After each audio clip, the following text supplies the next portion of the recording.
you like a traditional looking bow, even if you're really in the market to save poundage, you want a lighter rig, I think people will have a hard time getting over how unique this bow looks. So you can take it as you will. It's just, I feel like you really have to want to be in the market for a lighter bow, or you really have to be open-minded to newer looking styles. So let's go like your favorite looking bows. Oh, and least favorite. Least favorite. Most traditional looking. Can I cap off the Prime real quick? Oh yes. Yeah, I just want to, because this is fascinating. I want to spend time on the Prime because I do too. But that is I want to get to that good though. Question. Well, I want to get to okay, that, so let's circle back to the looks, but I want to finish on the Prime and really spend time on it. I don't want to jump past it, and the reason why is I want to give Prime respect for doing some different shit. Well, that was what I was going to say. At least they tried some different shit, but whether it works or not. Here's the thing, Prime, they are bow nerds, and they're the type of nerds that are just gonna try different shit, and everybody's gonna laugh at them for it, and then 5 years down the road, everybody's gonna be doing the same shit. They don't care about what other people think. They had a dual track cam system. No one fucking does that. Which, like, by the way, was my favorite Prime. You want to know the truth? That was my favorite Prime. I wish they still made it. Looking. And in They fact, had fucking 45 different strings on that thing. They didn't give a shit. you know why he told me they stopped making it? He said, you know what? I'm not gonna say his name because I want to get him fired. He said that was, in my opinion, our best bow, but we had to stop making it for logistics. Just like you said. But it was phenomenal. Think about it. How much sense does it make to draw something and you have 4 anchor points, top and bottom, holding that thing rigid from torque? Tell me that's not a good idea. Well, and also you'd pretty much basically probably eliminate cam lean with that because everything is drawing evenly. Yeah. You eliminate cam lean, it's super stable, but you run into 2 problems. 1, weight. Number 2, strings and cables. Yeah. Oh god, I would love to look up how much that bow weighed. But it wasn't super heavy. But to Prime's credit, they did give you free string and cables. Yeah, and I think that's probably the reason why they started doing that. Yeah, you had to. You know, yeah, and I think could you imagine when you pay for one set of strings, you're literally paying for double that to source that bow. I think they still do that, by the way. They do. To their credit, I think they do that. And I'm not here being a Prime advocate, but I do like that, and it's cool. So I just enjoy companies that push the envelope. That push the envelope and do it just to be like, what would happen if we did this? And then to do it because like it's kind of like, it's almost kind of like Elon Musk, where he builds shit and then it's just like, well, if it explodes, it explodes. I don't care. At least we'll learn something from it. Yeah. And then, like, for NASA, that would be disaster. That would be your space program is down to the bottom. Like, everybody gets fired. Like, with SpaceX, something blows up. He's like, I wonder why that happened. And then they go investigate and they go, oh, well, that was an issue. Let's fix that. And then they fix it, and then they just keep doing shit. And that's kind of like what Prime does. Is they're just like, I wonder what would happen if we, instead of like doing an all carbon riser, we do like these 4 tubes of carbon that connect 3 pieces of the bow. Like, I wonder if we could do something to where we could attach these 3 things and have them be absolutely immovable to have all the benefits of it, which it could be bullshit, but it could also be like, because I want, the only thing I am concerned about, I don't care about the looks of it. The only thing well, not only that, but also what those connection points are, how those actually connect. I've never seen them actually slide those tubes up in there. He did say they hung like a 8,000 pound weight off it or something. And I was like, okay, well, why isn't that video available on the internet? Well, and also... And he told me why. Yeah. He did tell me why.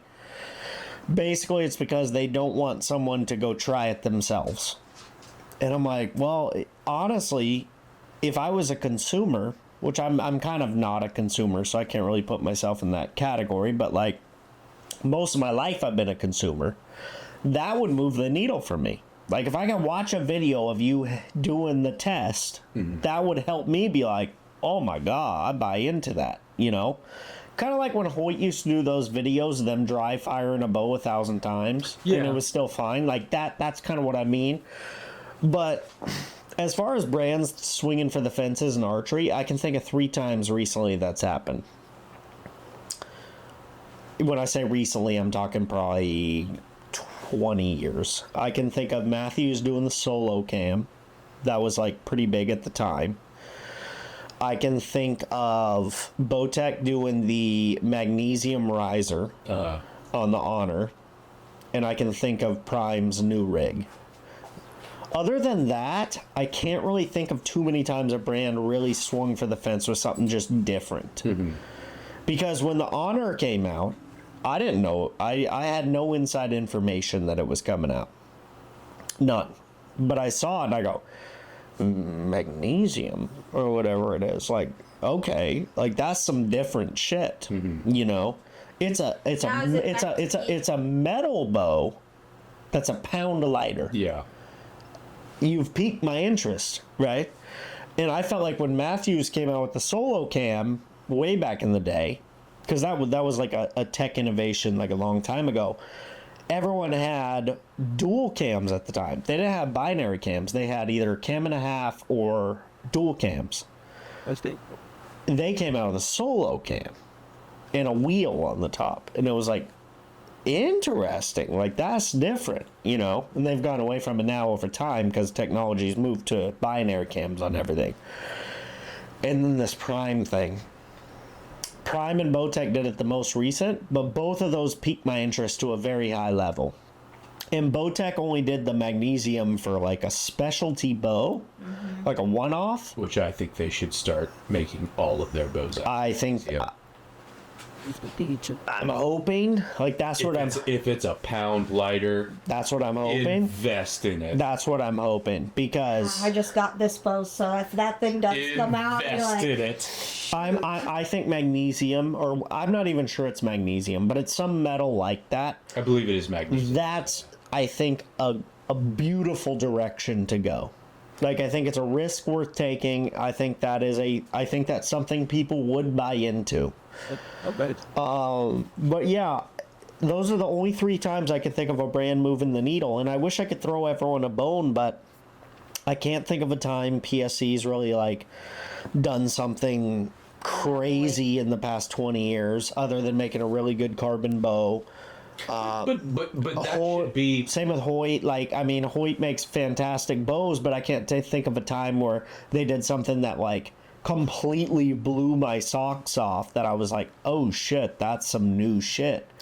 But I will also say that like there is something to say about like pushing the envelope of engineering and being like what would move the industry forward. And then there's stuff like, we're going to make the best bow that we can make in terms of quality control and all of that shit, which Hoyt and Matthews consistently do. I mean, you think about the limb issue that Matthews just had, and how, like, people that are normally not as... How do I put it? People that are not normal, like Josh, who is not normally as kiss-ass as other people who are like, yeah, I'm completely satisfied with their response. Like, they have extended their lifetime warranty to however many owners of this bow, with the limb issue. That's how confident they are about, like, which was admirable, of course. Exactly. Like, there is something to be said about saying, right, about doing... We are going to make the best bow quality control wise we can. I'll tell you what, when I said that statement, I wasn't at all dismissing brands that I said hadn't pushed the envelope that I've seen. Like, I'm just talking about Like an like very evolution in the technology. Yeah, I'm talking about evolutionary stuff. I totally respect Hoyt. I totally respect Matthews big time. And Matthews was one of my 3, by the way. I totally respect PSE. Like, I respect what they do. And I'm sure they have some shit, that might come out in a year or 2 that's like, that's the mind blower. I just haven't seen it yet. But I do think that I think the future that we haven't quite tapped into yet is maybe not even the Bowtech Magnesium Riser. I do think that is a big thing, and I hope it becomes a bigger thing. But I think rather than chasing carbon, brands could maybe start chasing different metals. 100. You know what I mean? Yeah. And I think that's something I hope we see. Because I'm a guy who, I love archery, and I love bow hunting. And I love shooting bows for fun. So obviously I have an allegiance to Bowtech. I've shot them for 20 years. I work with them, but I want to see everybody move the ship forward. And I want to see everyone succeed. I want to see Bowtech grow, obviously, and I want to help them grow. But that doesn't mean I don't want to see PSE grow, or Hoyt grow, or Matthew. I want to see everybody grow. I want to see all the ships go up. You know what I mean? Which brings it to the looks thing. Let's go ahead and start. We'll do 3 things. We'll start with, what bow brand do you think looks the worst? I feel like I need to look at some pictures. You can't look. You got to go off top dome. Some I'm not thinking of. Like, I don't really know what PSE's bows look like. PSE bows. David, you want to start off? What bows look the worst? Oh. I don't know. I think Expeditions probably look the worst. They've got a magnesium bow, I know they do. which I've heard is really good. I've not shot one, but How many sort of those things? I'd be interested to test it out. You think Expeditions look like ass? Some of them do, yeah. I'll go ahead and say. I feel like we might differ on what we think are good and bad looking. Well, yeah, but that's where it's purely aesthetic. It's purely I'll start us off. It's a little weird looking. For worst, I would probably say, shoot, what's that brand called that makes that bow called, like the Cobra or something? It's like a real speed bow.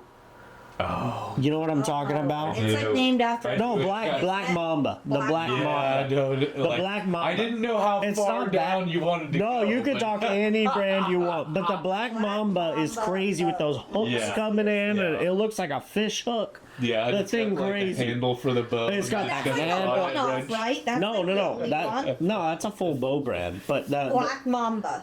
the They bow make multiple different types of bows. that's the model, not the brand. But what's the brand? I forgot what the brand's called. You know what? I'll change my mind. But the Black Mamba is not good looking. I don't like any of the bears. Bears are No, bears look to me. Bear. A bear looks like. It looks like a bow that should be sold at a $300 price point at a Bass Pro.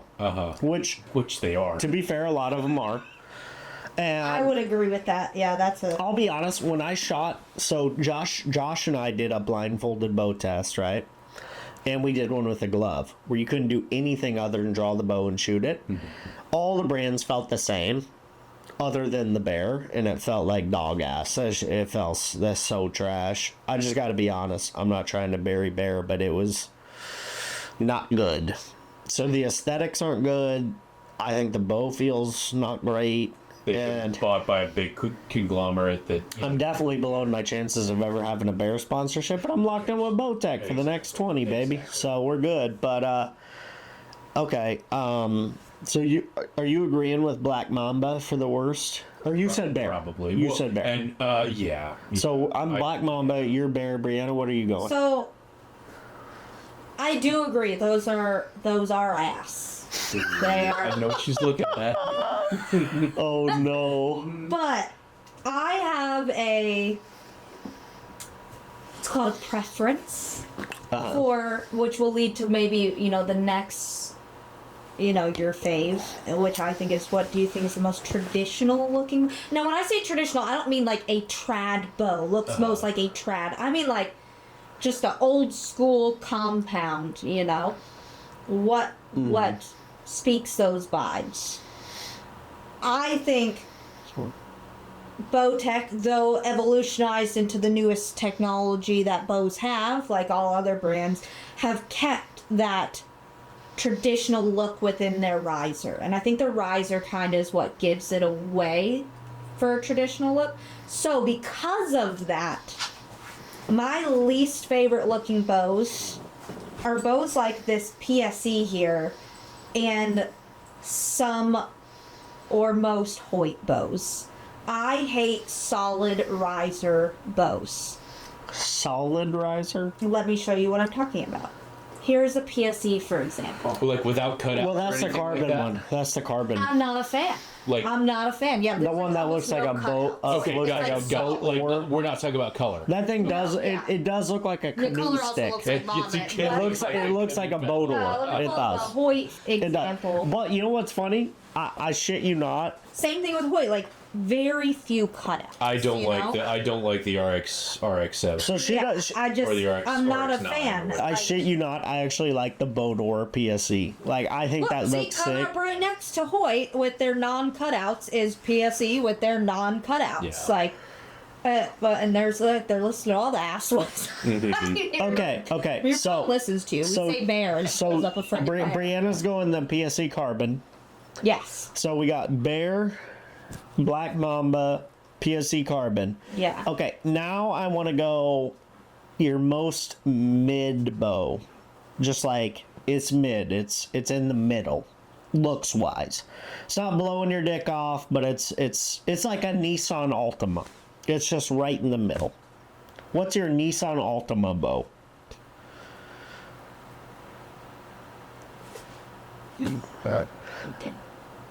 Well, I mean, if we're gonna go, this sounds gonna sound ass, but I'm not the one sponsored.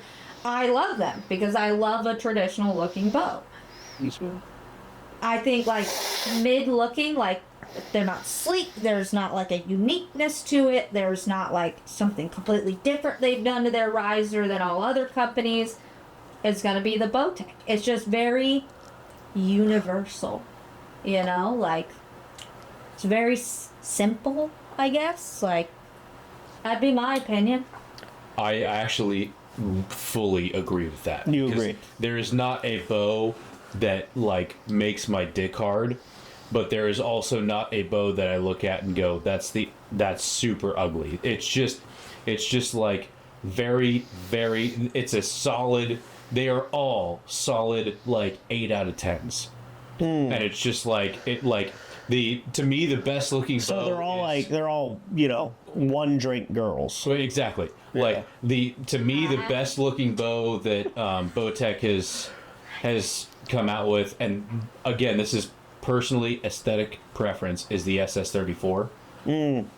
And like I liked it because it was 34 inches axle to axle, and it was a very straight riser with those like super parallel limbs. Yeah, and I just like when I looked at that bow, I was like, that's a nice bow. That really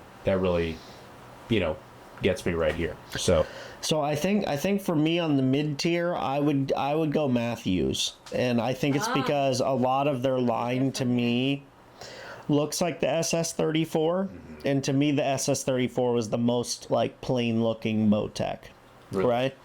But I also disagree with Brianna, and I think that Bowtech has one of the more unique looking risers, especially when you go look at the Core SR, or you go look at the the Reckoning, like the way they have like all these different shapes, and they're all like. I feel like if you go back to like a OG 05. You're not gonna find a bow in 05 that was like a single, I don't know what you call it, limb. Like it didn't have the dual limb.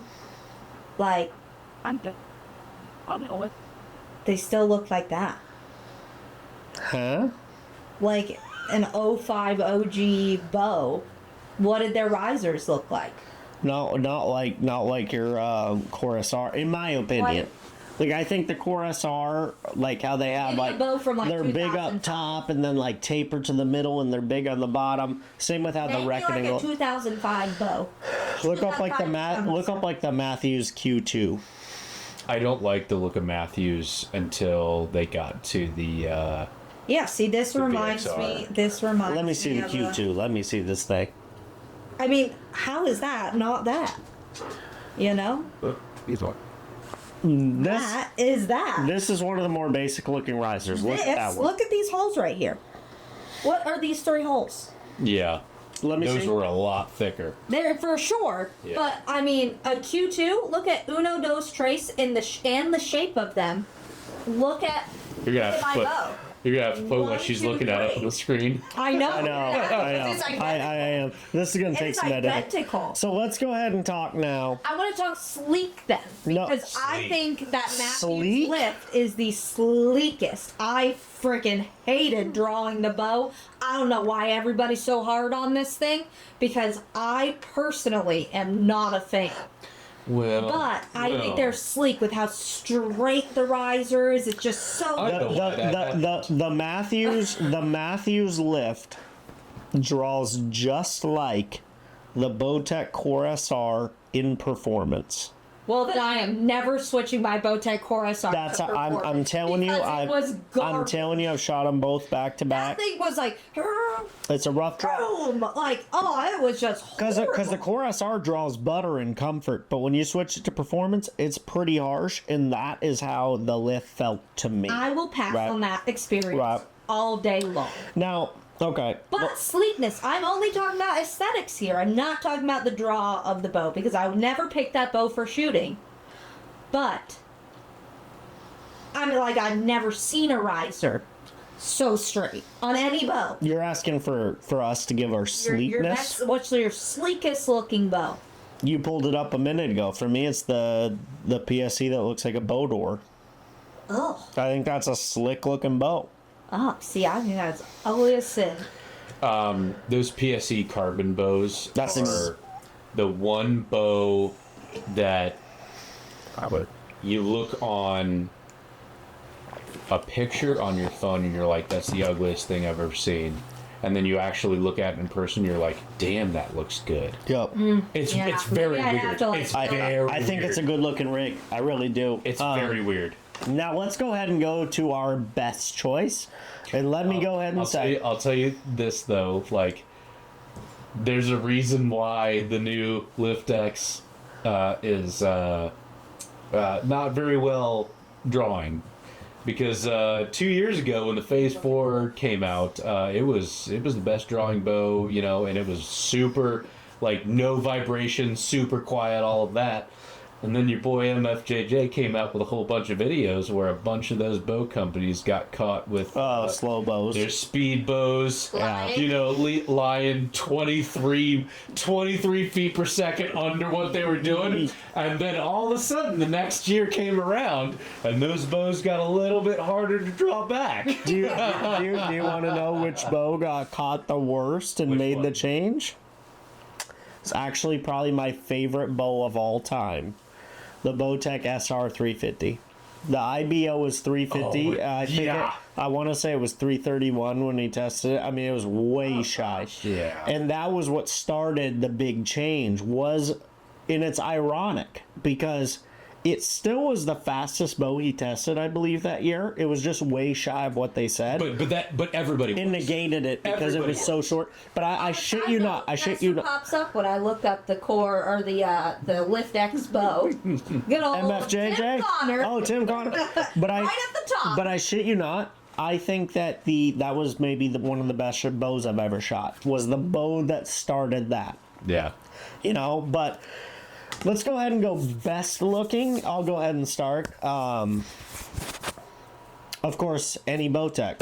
You know what I mean? All Bowtechs are the best looking and what I like the most. So you guys go ahead. I'm so surprised by that. Yeah, isn't it? I mean, ironic. It's- No, I'm being serious though. Like I like the futuristic look of the riser because, in my opinion, so confused. I think- Okay, So here's I'm the being difference. that. I'm not saying that because I'm on payroll. I Here's the just difference, because I mean, I very clearly we're gonna have to snapshot a little clip graphic and drop it in the video so you can see what I'm talking about. If you don't, just go look the X2 2005 bow up. You know, X2. It's or called the Q2, whatever. You know, I was just looking at an X. So Matthew's Q2 was probably more like 98, but yeah.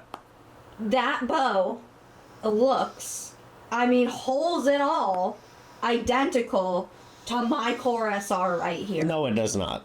The Q2 does not Did you look. see the picture? No. I'm sorry, I was just thinking of holes and all. Yeah, when you Oh, say yeah. I Mine goes prefer different unique ways, looking yeah, holes. like the fourth one, but The fourth hole. we'll get to that It's a later. real thing. Not tonight though. Is this pod getting posted or so- not? It might not. I would say I'm gonna go two favorites because I've said it many times now. I like Okay. the traditional looking Uh-huh. bow, which I relate to having a bunch of holes in the riser to make I it love a look, lot of you know, holes. more traditional. So Bows, yeah. it would be the Bowtech for that reason. Your favorite looking. Favorite looking. Okay, But good, yeah. I think the brand that then made it like this to me looks traditional, but then took it and made it look like new and sleek is the Matthews. I mean, look at all the holes in this bow. I love it. But So- this is like your like robot version. So is what I'm hearing here that you I like a lot of holes. That is it. You don't like one hole. I don't like one. I like lots. You like many holes. many holes. Yeah. Give me as Me? many holes as you Me, you know, and I will be happy. I'm a big one hole guy. Yeah, that's why you like the Traditional man. Yeah. Exactly. I'm traditional. I like many holes. Anyways, there's my rating. David, your Did I favorite just- looking Did I bow. just walk in on the middle of something? I don't know. Favorite look. There was a So- lot of talk about a fourth hole today. I'm still trying to figure it out. Do you know that there's a fourth hole? I did not. See, because there's not a fourth hole. This is for Is that after an the ear or a pod. nose? I know we'll Like talk that. about it after this pod. Is this pod coming out? It's gotta come out. I hope so. What's that? Let me ask you guys an honest Let question me turn my volume. before David answers the question. Do we think I'm gonna get fired after this podcast? No. No, I don't think so. Four. Nah. Because here's the deal, right? I think that, you know, in the current age of people representing companies, it's I'm gonna tell goofy. you what, I went to a site that we won't talk about, and I think there's nothing about a fourth hole on here. But my point is, I think that Nope. I think I'm it's gonna exit that site. well, hold on. I Exit think out the gate. I think dude, y'all are crazy. I think in today's day and age, it's not the same as it used to be. You know, when you were like sponsored by a brand or working with a brand and you had to say they're the best ever of all time in every category, like unwavering. I think it's naive of a brand to think that's still a good way to market. Because the truth is, all the brands in anything are good. Like whether you're a Like pro. you said, like all of them are at like Well, 95% efficiency. I'm not even How talking. can I'm they not even. all I'm not even talking about bows. Like let's think if you're a mountain biker, every mountain bike brand is excellent. Every dirt bike brand is excellent. I Every like mine from 2005. every car brand is excellent. Everything is good. Like technology's high across the board for the most part. You know, like a lot of shit's really good, and I think in archery especially, like a lot of shit's really good. Bowtech is my favorite. That's genuine. You know, and I don't have to deny that. I've shot them for 20 years. Like and I wasn't getting paid for pretty much all of those years, you know? So it doesn't change. And for me to sit here and go, oh, well, I haven't even looked at another bow. Like I think that's so unauthentic that I don't think the consumer likes that. I don't think the brand should like that. Well, but also you're results based as well. Of course. And I can shoot a bow that is you can shoot a bow that is out of tune, and you can shoot a 292 indoor. You can shoot a 296 indoor. You can shoot a bow that's out of tune with no broadhead on it, but when you slap a broadhead on it, everything changes.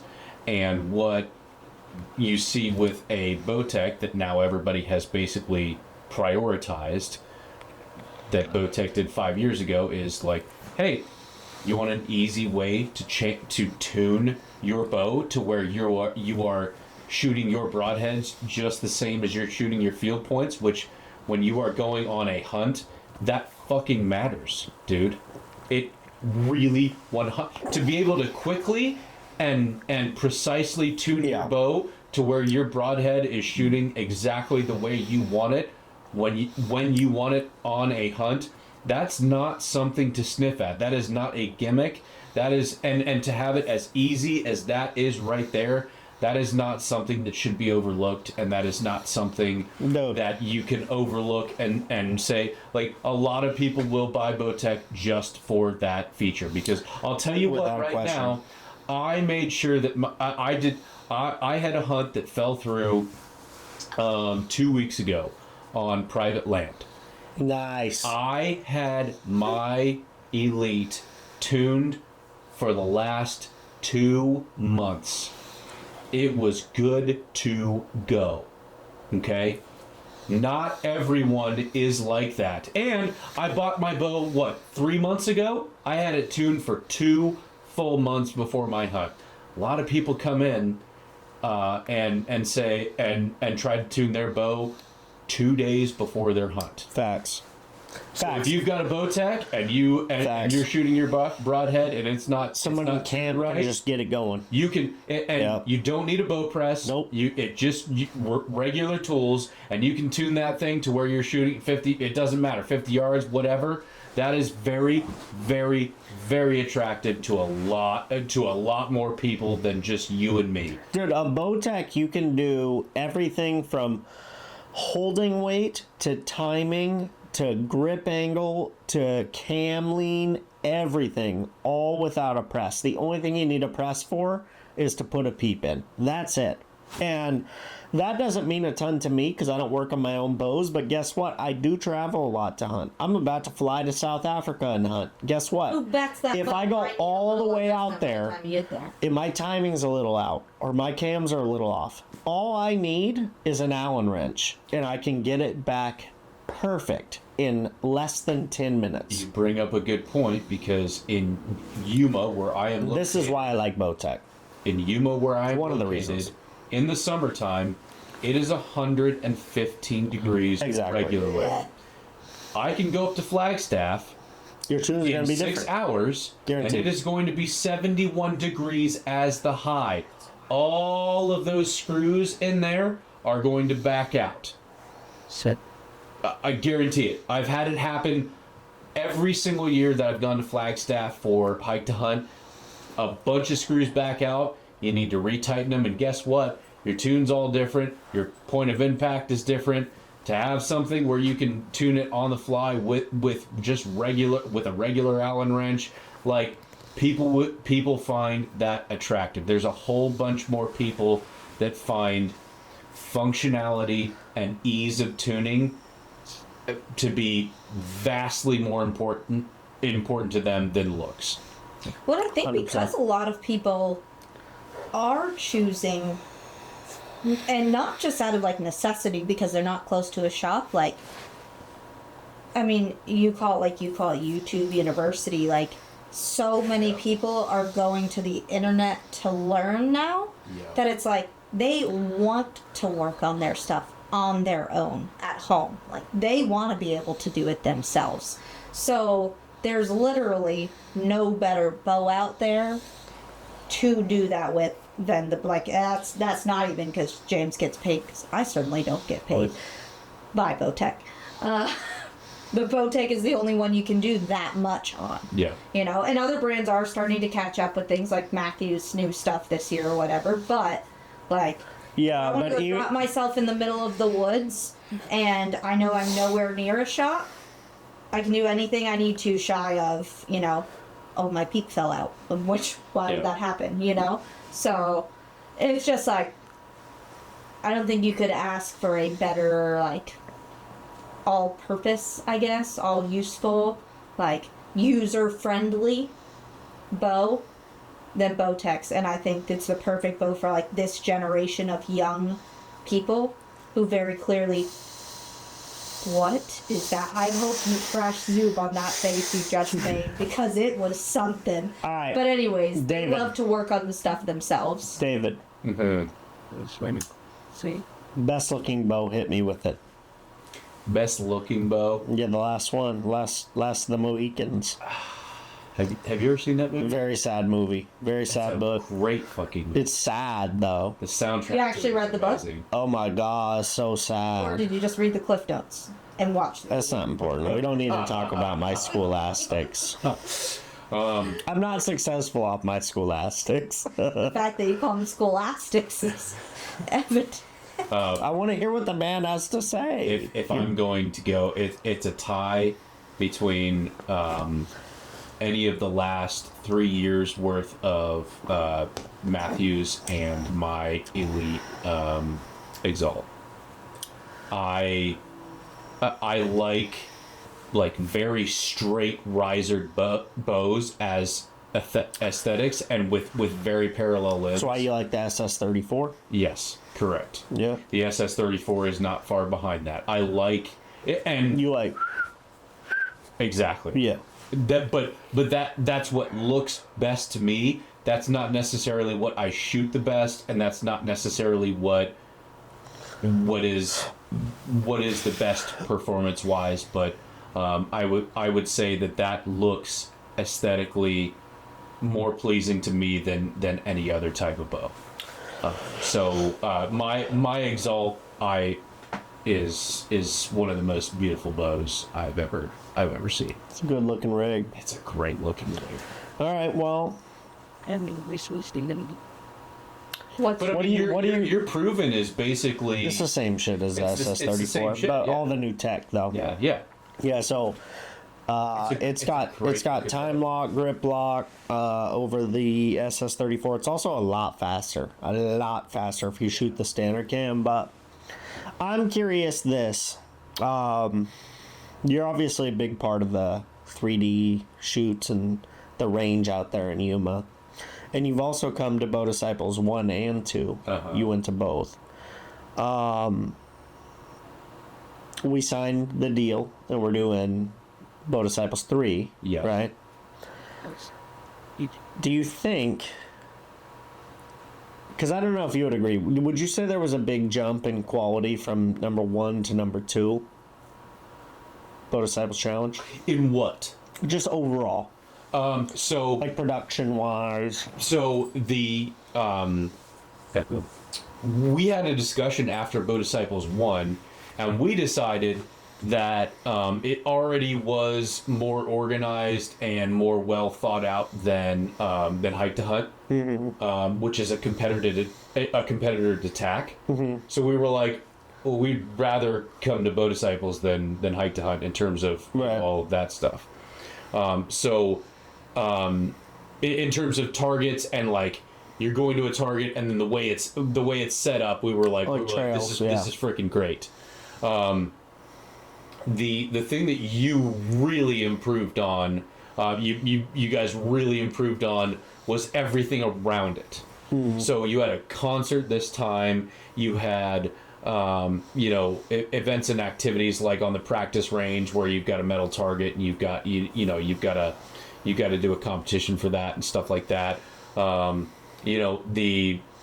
The way you guys set up the venue was amazing.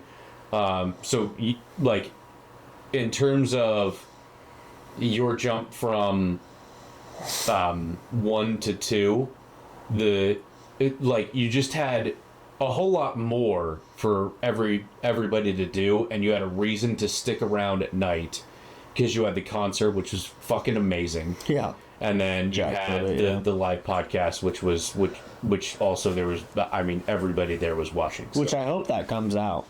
Has it not come out yet? No. Hasn't come out. No. Why? I hope it comes out. I think he's waiting to put it out to like promote next year. I think Okay. is what's happening. But Well, if you, I still have all of my stuff. Yeah. I had to leave no, I, early because of multiple yeah, reasons. Yeah, no, I think it'll come out. But We enjoyed it so much. My question would be, do you think that coming off year 1 and 2 and seeing a big jump, like you said, from year 1 to year 2, do you think year 3 will be able to, like, make the jump as much from 1 to 2? Like, do you think we'll be able to keep the steam going and make it even that much better than year 2?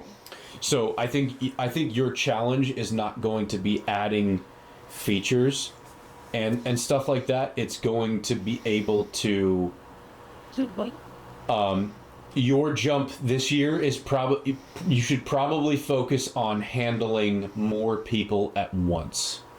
That should be your focus, not necessarily adding more things, more features or anything like that. It should definitely be, we may have 200 more people than we had last year. Yeah. And making it so that that many more people, it's as seamless as it was with the 170 people you had before. 230 last year. 230. Yeah. There you go. It was 159 year 1. That's what I was thinking of. 230 year 2. I never got your second. Year 3, shit, I gotta think it's gonna be 300 plus. But I think your growth is exactly what it should be. From year 1 to year 2, you focus on more features, and then from year 2 to year 3, you make it as smooth as possible for as many people as possible. Dude. Because when you, as you know, when you go to TAC, you get a wristband that you put around your bow that says you are shooting at this time on this course. There are no deviations, and then you have stuff. Hike to Hunt has not done that, dude. Hike to Hunt has the most convoluted fucking way of. When you explained that color system, I was like, you know, so dumb. I would rather you tell me you're not allowed on this course because you didn't fucking sign up for it than what they did on Hike to Hunt. If you decide to set up times for courses, I will help you do this. I don't care. I will help you enforce that, because that is the biggest thing. You're going to piss off a couple of people, but that's better than pissing off the whole course for not being. You know what? I got to say, first of all, I think David is very, very smart with shit like this, because... Oh, thank you. You're the first person who's ever said that. Bro, you pretty much have tracked, like, my mind. And a lot of people, like, don't know my next plan. And I don't care. I'm okay spilling some of the beans on the next shoot, but... ultimately, like, the courses are all going to be different. They're going to be better. Right. Every year I want the courses to be better and different. I never want them to feel the same. So they're definitely going to be different. You're not going to be shooting the same courses, but the amount of targets and the amount of courses will be the same. They're definitely going to be the same blueprint, but the production, which was already raised last year, is going to be raised a little bit more, but our emphasis always, and this is as a guy who shoots 3Ds year-round, nationwide, is the flow has to be number one. Yeah. So to me, all of the bells and whistles, all of the courses, that comes secondary to having a very good course flow. Yeah. And I think that's what you're talking about. Yes. Do I think we're going to do times? I would say probably not, but we are always going to try to separate people evenly spaced across the 3 courses, so that way the amount of people we have is divided by 3. Okay. And it seems I like would say there's less this people. year would be like the 3rd and potentially final year that there are not times, dependent on the number growth this year from last year. Right. Because we know how it was this past year with 230-ish people. And for the most part, I thought the flow it was was great. pretty much, I heard nothing, like there were no backups, or you might walk up on people as they're walking away from a target or something. Right. But there was never, I never once heard that there was like a wait. or major weight. There was a weight, but it was because of our group, because we're retarded and we decided to shoot with 14 people, which is That's Yeah. that's the thing, and And so there could be limitations like that. That's totally our fault. Years. You don't You think do- you you- limit it to 6. you do need 6 or Yeah, 7 per we're person. assholes. We'll, Yeah. we'll try to get away with whatever you let us get and you away do with. need a security guy, like, you know, but yeah, I mean, the event is certainly going to be bigger in the sense of there's going to be more food options, more beverage options, more vendors, you know, bigger course sponsors, bigger celebrity guests, probably, like, you know, like all that shit's going to be baked in. But first and foremost, the courses are going to be excellent. Yeah. That has to be. And the flow is going to be excellent. And just like what you guys do in Yuma, and every time, I mean, this is your second time on here, maybe third. I might have forgot one. Second time. But you guys do an excellent job of, like, having a good flow, having things be safe, and just having a fun time. It's a vibe. Like, I've made friends out at your guys' shoot. That's how I want Bow Disciples to be, and that's how it's going to be moving forward. And I always am going to be there to support what you guys do. I know you guys will always come do the same. I think last year at Bow Disciples, y'all came out with like 15 people. I always bring our whole crew when I can.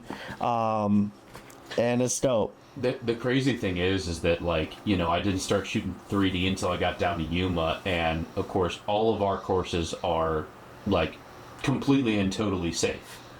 And I never knew what an uncourse safe was until I went to somebody. Did he just say uncourse safe? Yeah, unsafe course. Yeah, there you go. I need to piss really bad. Me too. My back teeth are floating. Oh, God, wrap it yeah. up. We'll wrap it up. It's been a great pod, It's been a David. great time. David, thank you very much, sir. It's been great. Woo! It's been great. Yeah.